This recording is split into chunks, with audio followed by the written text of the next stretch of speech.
Ngiyakuzwa umzala mina ukuthi uzongibamba mfowethu.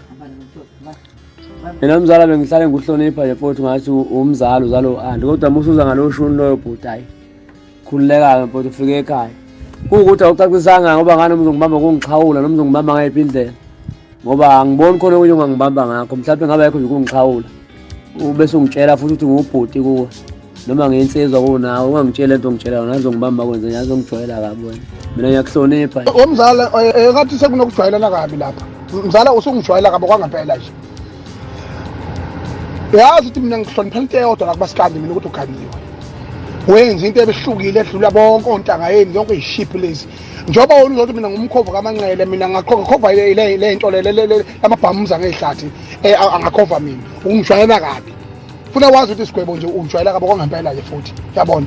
Nami ngivuvukele nje ngithandi kodwa manje ungijwayela kabi. Ungijwayela kabi ngongempela. Mina ngibhekene neinkinga zami nezistress zami zepolitics sengikomnye umhlaba. Ngikhipheni kulomhlaba wenu. Cela ungangijwayeli kabi. Cela ungangijwayeli ngabo kwangempela. Futhi ngizokubamba umise nomatshalo ngizokubamba. Ungijwayela kabi nje. Ungijwayela kabi nje. Khonkothanani le fa distance. Kuhle. Ungosondela kimi.